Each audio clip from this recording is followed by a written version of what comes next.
Mesdames et messieurs, je vous avais préparé un long discours, mais je me dis comme il fait très chaud, et que vous n'êtes peut-être pas tous habitués au chaud soleil de Zuidcote et de Bredune, parce qu'on l'a tous les week-ends celui-là, monsieur le maire. Je l'ai raccourci un petit peu. Je suis très heureux, au nom du conseil municipal, de vous accueillir aujourd'hui, à l'occasion de l'inauguration de l'exposition Week-end à Zuidcote. Nous avons choisi de commémorer les 70 ans de l'opération... Mesdames, Messieurs, bonjour. Après ce moment très émouvant, nous allons vous expliquer un petit peu l'exposition d'aujourd'hui. Voilà, Bruno Pluvaux, la municipalité de Zuidcote et moi-même sommes très heureux aujourd'hui de vous présenter l'exposition Week-end à Zuidcote. Cette exposition est un premier aboutissement de plusieurs mois de recherche, de collecte et de travail.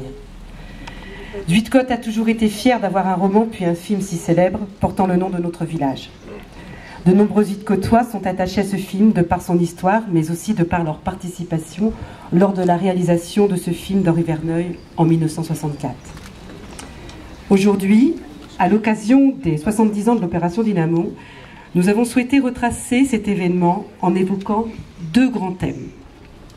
Les témoignages des Zuidcotois et Brédunois ayant vécu ce moment historique, et surtout notre célèbre film Week-end à Zuidcote, dont vous pourrez découvrir tous les déroulements du tournage, semaine après semaine, agrémentés de photos et d'anecdotes. Nous avons eu la très grande chance que de nombreuses personnes répondent à notre cette exposition et que nous vous laisserons découvrir dès à présent. Mais avant cela, j'appelle les membres de Zuidcote Animation qui souhaitent récompenser Bruno pour son dévouement.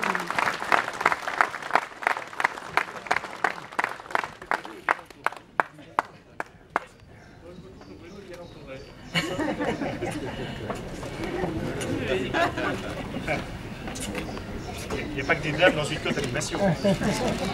Voilà, merci Bruno. Et puis encore un petit message pour remercier l'Office de tourisme des journaux de l'époque.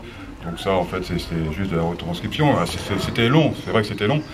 Mais en préparant cette exposition, ce que j'ai apprécié beaucoup, c'est de rencontrer tous les gens de Zuidcote qui m'ont parlé de leur parcours en 1940, qui forcément... Enfin, c'est pas évident que d'en parler et qui m'ont ouvert leur cœur en parlant.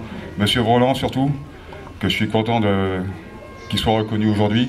Et je voudrais ajouter aussi qu'en fait, il a fait leur embarquement, mais ensuite en 1943, il a dû partir parce que sa femme était enceinte, donc il a dû partir de la poche de Dunkerque. Il s'est retrouvé en Normandie.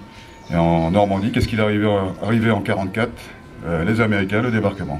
Et là, il a rempilé 6 mois sur une barge de débarquement à Cherbourg.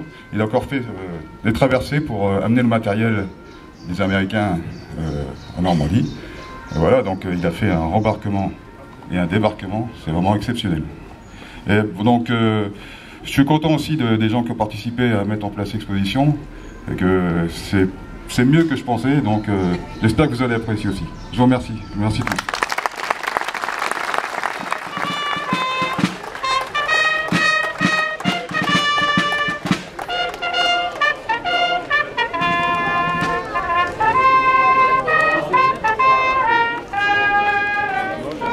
Oui, aussi. Ah ouais, non mais moi nous le pantalon droit faut le trouver parce que dans les années 20 avec les pantalons droits. Alors il y a eu des compétitions et les mecs prenaient les choses. On va faire une balle.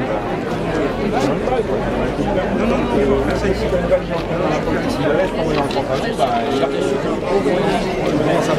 Sur un Zuidcote, on ne peut pas le faire. Et non, bah non. Non, il est décédé au bas là-dessus.